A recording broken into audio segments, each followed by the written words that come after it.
Achola and the Three Kingdoms is the first book from a series of 5 books called the Scripts of Quoth, which translates to the Scripts of God. So, how this works is there is a bigger story that plays out in the background. So, you have to be aware of some of the hints we've put strategically in the book that refers to it. I can't give much of that storyline away, but it does entail and shows what happened in the beginning when our Creator first created the first kind, bestowing on them free will and dealing with the outcome of it. So while that linear plays out in the background, we have the story of Achol. Achol is a young woman who, due to her father's overprotective behavior towards her decisions in her life, seeks freedom and a chance to explore her life before the ways of her people and culture tie her down.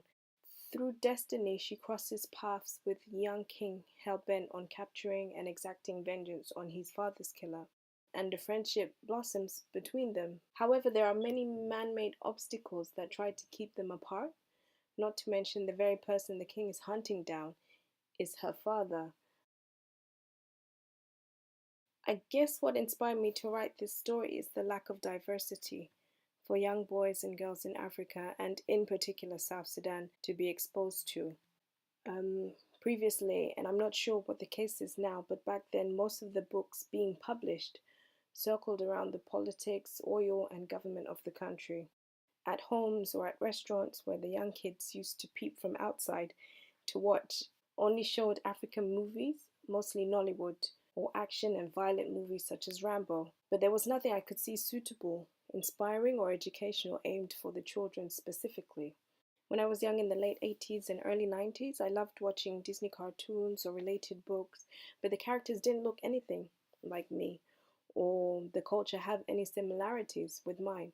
And that played a negative impact subconsciously in how I viewed myself growing up. However, I was lucky enough to have parents that instilled a sense of pride in my culture to balance it. So now, with 2 daughters, I wanted them from an early age to have a sense of self confidence as well as have stories with moral ethics, because we have to be mindful and careful of the things and environment we allow our children to absorb in. From our other projects, such as the kids' TV shows or books, we've had parents approach us and rave on about how happy their children were and their faces lighting up when they see their name in a show or a book, even suggesting their own kids' names for future projects for us to do. Um, So a child is a young adult book, which means children from as 13 years or upwards, as well as adults, can read this book.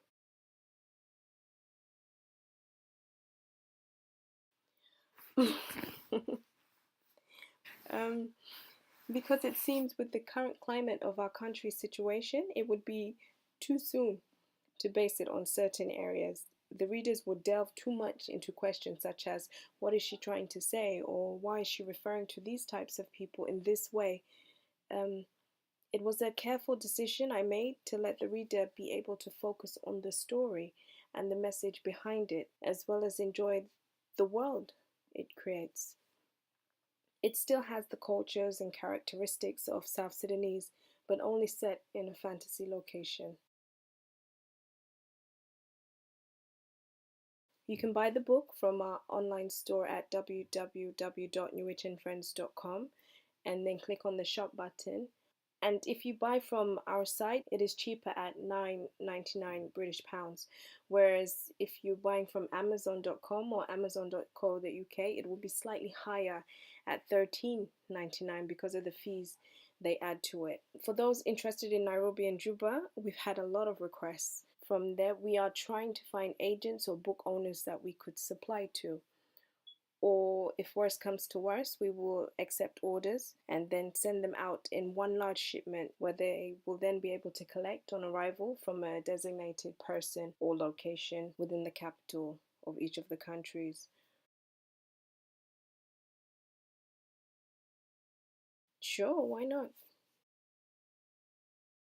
To her father, and whenever away under supervision by another on his firm instructions. When her mother died, he was all that she had. Whatever she lacked growing through the ages, the community had always provided.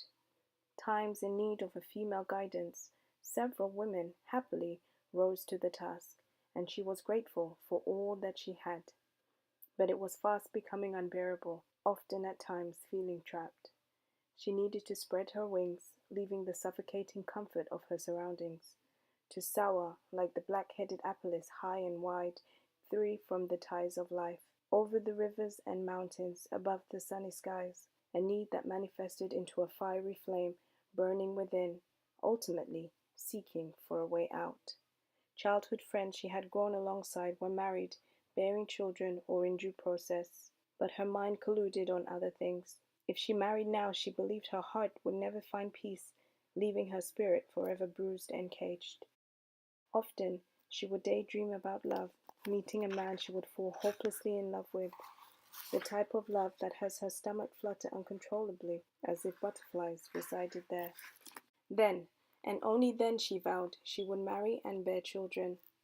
Panther's cold tongue harshly draws her out of her thoughts, causing her to jolt upright, ticklish from the persistent moist licks to the side of her face. She giggles, wiping out a streak of saliva, then looks towards him, the smile still dancing on her lips. I guess you're right. If I never try, how will I ever know, right? But Panther only purrs, content with her playful strokes behind his ears. Ready as she'll ever be, Echol stands, grabbing the red sheer fabric custom to her people, draped over the chair. She wraps it around her small frame and ties a knot on one shoulder. Reaching for the handmade woven basket, she exits the small clay hut, bending to avoid collision with her head. It was still early, even though the thirst light had radiated out for some time. The roosters crowed and the birds cooed as the cool wind teases all before the onslaught of the torturous heat rears its head. She could see most were absorbed in their daily activities, young girls and boys tasked with sweeping the entrances of their huts, the rustling and scraping of combined long sticks dragging dirt in piles as they chew on thin sticks from the neem tree travels into her ears. Echol breathes in the crisp air mixed with fresh pasture and hints of ash arising from the heated charcoal carried in the slight breeze. She turns to see one of the women prod and poke the black broken coals atop some lighted straws with an iron rod, allowing the wind to breathe color and fire into them. With each prod it crackles vivaciously, spitting more ash from the iron manga that encases it. Beside them large pots filled with water awaiting to be mixed with grounded maize and fermented cow's milk. Today was going to be different. She could feel it in her core and in the air, and if it wasn't, she was going to make sure that it would be. She gains the posture rehearsed in the room earlier, shoulders back, head held high, a focused mindset to take control of her destiny, with the pitter-patter of an eager panther, never more than 2 steps behind. However, her hut was quite a distance from the exit, meaning she faced a long, grueling stretch under the many curious gazes and potential deterrents of successfully leaving the land unsupervised. With eyes lowered, a tact avoiding any unsolicited small talk, Echol trudges through the compound. Ah, Echol, Ekada? Unfortunately, being the daughter of a respected elder, greetings with warm smiles and matching joyous tones ring out from all sides. On top of that, reminders of activities taking place that night, and a few brazen admirers indirectly throwing compliments her way. Echol swallows her frustration and fixes a smile, silently cursing herself for the extended time taken to address each person. At this rate, she may never make it to the other side. Finally, halfway, she notices from the corner of her eye only 5 elders conversing under the shade of the small blue makeshift tent. Where's the 6th? She turns her head, scanning quickly for her father, and finds him. In the far distance, closer to the woods, she could just about make him out, by the old water pump contracted by Elder Lual's son to draw water underground from the nearby river. She observes as he pats dry both arms before taking off each leather sandal, wiping at each foot. Calculating the time it would take him to reach the tent, she figures she would be clear of the compound and into the woods. A smile tugs at her lips. This would be easy going, she thought, and begins to relax as her heartbeat lowers to a steady rhythm, her mind already racing through excuses to give when faced with her father's questions about disappearing without informing him on her return. She would simply explain he was nowhere for her to inform. Ha! She continues on the last stretch towards the exit, feeling her chest swell with joy as she begins a new era in her adult life. Achol! Startled, she jumps at the sound, instinctively hunching her shoulders whilst maintaining her forward facing. It was a voice she could recognize anywhere, even in her sleep. Mama Bugdit. But where did she come from?